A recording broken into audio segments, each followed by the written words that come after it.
जय हिंद, जय संविधान, जय संपूर्ण क्रांति।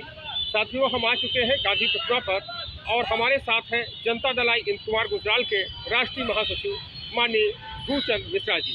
मिश्रा जी से आज हम समझते हैं कि ये जो आज चल रहा है ढोल गंवार शूद्र पशु नारी, इसका ताड़ना के अधिकारी, इसका जो है मंतव्य क्या है और इसके मायने क्या है। एक बात तो आपका स्वागत है मिश्रा जी जनता खबर में। आप जी हम लोग घूमते फिरते रहे थे।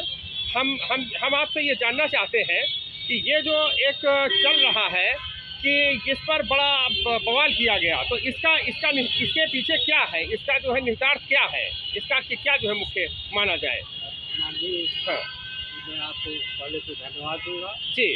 आपके इस कार्यक्रम में जी हमको आमंत्रित किया जी समय दे रहे हैं जी इसके लिए आपको धन्यवाद जी और इसके लिए भी धन्यवाद दूंगा आपको जी क्योंकि बहुत महत्वपूर्ण विषय पर जी आपने हमसे चर्चा का जी जिक्र किया। आपको बहुत बहुत धन्यवाद जी, आभार जी। और हम आपको यहाँ बता देना चाह रहे हैं जी जी जो ढोल गंवार शूद्र पशु नारी जी ये विषय आया है, जी इसको बहुत गहराई से समझने की आवश्यकता है। जी तुलसीदास जी जैसा व्यक्ति जी जो कि रामचरितमानस शंकर जी और पार्वती जी की ही उपासना करके उन्होंने लिखा है जी और उन्हीं की कृपा प्राप्त हुई है। जी तो तुलसीदास जैसे व्यक्ति के मन में जी कभी भी यह बात किसी नारी के प्रति जी कोई भी श्रद्धा या कविता की बात नहीं हो सकती। जी दूसरी चीज यह है कि अगर रामायण को देखा जाए जी तो रामायण का प्रसंग जो है पूरा रामायण जी सीता हरण से संबंधित लगता है जी और ये लगता है जी सीता हरण मुख्य विषय रहा होगा। जी मैं यहाँ आपसे ये भी कहना चाहता हूँ जी कि ढोल गंवार शूद्र पशु नारी हाँ यह जो पंक्ति है हाँ हाँ यह कहाँ पर है। हाँ हाँ मैं आपको बता दूं यह पंक्ति हाँ। सुंदर कांड में है जी और यह उस वक्त की बात है हाँ जब श्री रामचंद्र जी हाँ पार करना चाह रहे हैं, हाँ पुल पार करना चाह रहे हाँ हैं, हाँ हाँ उस समय का ये बात है। हाँ तो हम यहाँ से कहना चाह रहे हैं जी कि तुलसीदास जी ने हाँ जो रामचरितमानस लिखा है जी वह अवधी भाषा में लिखा है जी और अवधी भाषा को जी के दृष्टिकोण से ही हमको इसको समझना पड़ेगा। जी ढोल गंवार शूद्र पशु नारी का मतलब यह है जी ये हैं ताड़न के अधिकारी। जी तो ताड़न का मतलब जी यहाँ पर प्रताड़ना से नहीं है। हाँ ताड़न का मतलब जी विशेष दृष्टि से है। जी जैसे ढोल है, जी ढोल को अगर आप उसको विशेष रूप से देख नहीं करेंगे जी तो वो बेसुरा हो जाएगा। जी गंवार व्यक्ति जो कम बुद्धि वाला है जी उसके ऊपर आपको विशेष निगाह रखनी पड़ेगी, जी आपको अपने ढंग से उससे चलाना पड़ेगा। जी पशु है, जी। पशु अगर बीमार पड़ गया जी तो जो है अपनी बीमारी नहीं बता सकता है। जी आप अपनी बीमारी का अच्छे से अच्छे जी। डॉक्टर से इलाज करा सकते हैं। जी तो पशु भी एक तरह से जी गंवार होता है या कम बुद्धि का होता है। जी और इसी प्रकार से नारियां जो उस वक्त दशा थी नारियों की, जी वो एक तरह से घर के बाहर नहीं निकलती थी और किसी सामाजिक कारणों से या पारिवारिक कारणों से उनका घर के अंदर रहना ही होता था। हाँ तो वो बाहर की परिस्थितियों से परिचित नहीं थी हाँ और इसलिए कहा गया जी कि उनको जो है वो अपनी बहुत सी बातें कह भी नहीं पाती थी। जी। शर्मिंदगी की वजह से आज भी बहुत से हाँ पत्नियां हैं जी जो कि अपने पति से हाँ अपनी बीमारी विषय में नहीं बताती हैं जी कि इसलिए नहीं कि उनकी बीमारी नहीं है, वो सोचती हैं कि हमारे पति का पैसा ज़्यादा खर्च हो जाएगा जी तो इसलिए अपने जबकि उस कभी कभी वह बीमारी हाँ, ज़्यादा हाँ। हो जाती है जी तो वो जो है बाद में ज़्यादा खर्च होता है। जी तो हम ये कहना चाह रहे हैं हाँ कि ये जो ढोल गंवार शूद्र पशु नारी है हाँ इसमें यह जो ताड़न शब्द है, जी ताड़न का मतलब जो है ये जो है अवधी भाषा से है। जी ताड़न का मतलब ताड़ने से है। जी तो ताड़ने का मतलब होता है विशेष दृष्टि। जैसे हम लोग कहते हैं अवधी में कि भाई कोई चीज क्या ताड़ रहे हो भाई, जी भाई आप क्या ताड़ रहे हैं, जी मतलब आपकी निगाह कहीं विशेष आपकी का दृष्टिकोण किसी विशेष लक्ष्य पर है जी तो उसको ताड़ना कहते हैं। जी तो हम ये कहना चाह रहे हैं कि ढोल गंवार शूद्र पशु नारी जी जो है हाँ। ये हैं ताड़न के अधिकारी। जी ये इनको अधिकार प्राप्त है समाज से और अन्य समुदायों से कि इनका विशेष ख्याल रखा जाए।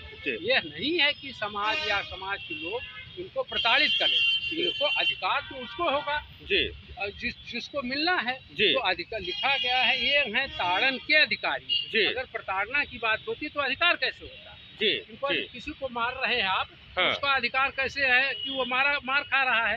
भाई मारने वाले का अधिकार है, ये माना जाता है।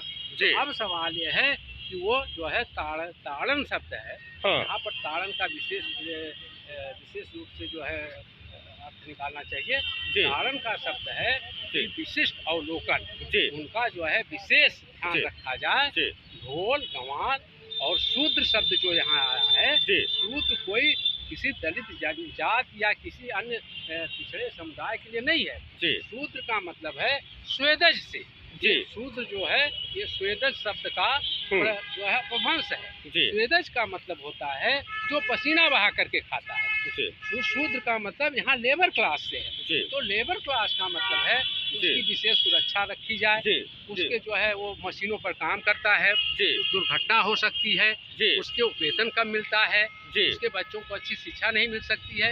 यहाँ पर ये समाज का दायित्व है कि शूद्र समुदाय के लोग जो हैं तो पसीना बहा के खाते हैं, समुदाय की बात नहीं है, मेहनत करते हैं और जिनकी आय कम है उनके लिए राज्य ढंग से पोषण करे, समाज उनका पोषण करे, उनके बच्चों को अच्छी शिक्षा प्राप्त हो और इसी प्रकार से नारियों को आगे बढ़ाया जाए।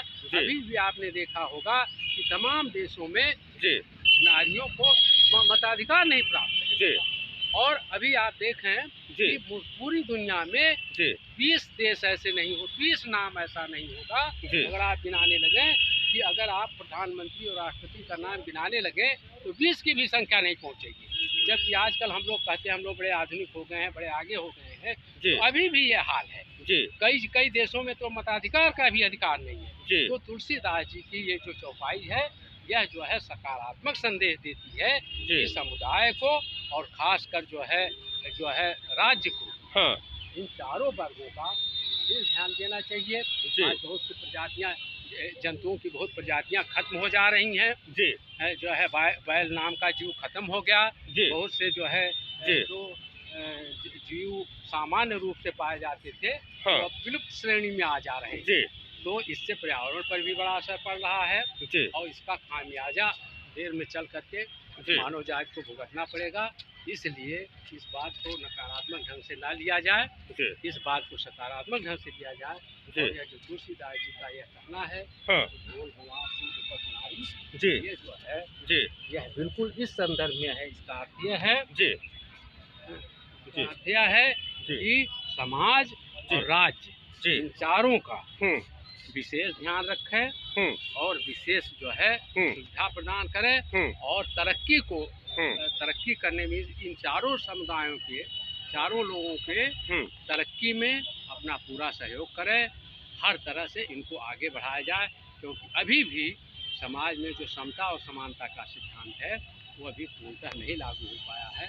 अभी भी मर्द और औरत में बहुत जो है असमानता है, राजनीतिक स्तर पर भी, आर्थिक स्तर पर भी और सामाजिक स्तर पर भी। तो मैं फिर आपसे कहना चाहता हूँ कि इस पर जो है हमारे जो भी, मैं किसी का नाम नहीं लूँगा, लेकिन जिन लोगों ने इस पर कुछ विवाद करने की कोशिश की है मैं उनसे हाथ जोड़ करके निवेदन करूँगा कि वो विवाद ना करें। राजनीति करने के बहुत से साधन हैं और तुलसीदास जैसे महान संत को इस विवाद में ना घसीटें।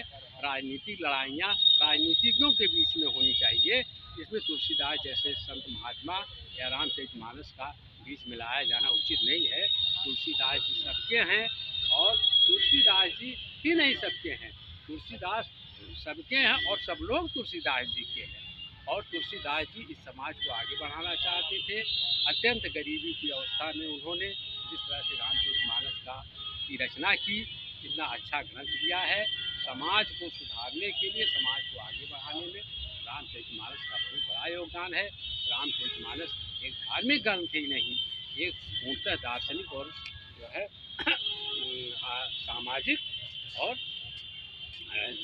सामाजिक ग्रंथ है और यह जो है समाज के विकास में सहायक है। हमें रामचरितमानस के अन्य दृष्टांतों को भी समाज के विकास में इस्तेमाल करना चाहिए, विवाद नहीं करना चाहिए। मैं सभी प्रकार के लोगों से जो लोग इसको लेकर के हाँ। विवाद पैदा कर रहे हैं, मैं उनको निवेदन कर रहा हूँ। तमाम लोग जो है ऐसे लोग हैं जो कि फतवा जारी कर रहे हैं, सिर काटने की बात हो रही है, ये सब नहीं होना चाहिए। समाज में हिंसा का कोई स्थान नहीं है और हिंसा को बिल्कुल नहीं मान्यता दी जाती है। ठीक है, किसी व्यक्ति ने अगर अपनी बात कही दी है, उसकी बात में अगर कुछ गलत बात निकल ही गई है तो हमको तिल का ताज भी नहीं बनाना चाहिए, शांति से निपटा लेना चाहिए। रामचरितमानस और राम की जब तक सनातन ये जो है दुनिया रहेगी तब तक हर वर्ग को सम्मानित करेगा, तुलसीदास जी को भी सम्मानित करेगा। और मैं पुनः सभी राजनीतिक दलों के लोगों से, समस्त राजनेताओं से और अन्य धार्मिक नेताओं से भी ये निवेदन करूँगा कि इस विषय को ऊपर पंच का विषय न बनाएं, शांति बनाए रखें। मैं सबसे हाथ जोड़ करके निवेदन कर रहा हूँ, नाम नहीं ले रहा हूँ, आप समझ गए होंगे कि मैं सबसे कहने का मतलब यह है कि सभी दलों के लोगों से मैं कह रहा हूँ, सत्ता आती जाती रहती है, सत्ता का कोई मतलब नहीं है। ये लोकतंत्र है, सत्ता में सबको आने का अधिकार है, सत्ता में से पब्लिक को सत्ता से बाहर करने का भी अधिकार है, किसी को भी सत्ता से बाहर किया जा सकता है। तो इस प्रकार से फिर कह रहा हूँ कि ढोल भवार सूद बस नारी, यह जो है समाज में जो ये चारों वर्ग हैं उनको विशिष्ट सुरक्षा, विशिष्ट संरक्षण देने के लिए लिखा गया है। इन समुदायों का, इन चारों लोगों का अपमान करने के लिए नहीं है और ना इनको प्रताड़ित करने के लिए है। इनके विशिष्ट सेवा, सुरक्षा और विशिष्ट जो है स्थान देने की बात है। तो आपकी पूरी बात पूरी हुई, तो अच्छा लगा कि आपने जो है विस्तार से इस पर प्रकाश डाला। ये है हमारे जनता दल इंद कुमार गुजराल के राष्ट्रीय महासचिव ध्रुवचंद मिश्रा जी, जिन्होंने शूद्र गंवार ढोल पसनारी की जो बात चल रही है, विवेचना हो रही है, उस पर विस्तार से प्रकाश डाला हुआ है और सबसे ये बात का अपील भी किया है कि इस पर बहुत ज़्यादा तूल न दिया जाए और इसको बातचीत के द्वारा विचार विमर्श करके इसको समझा जाए।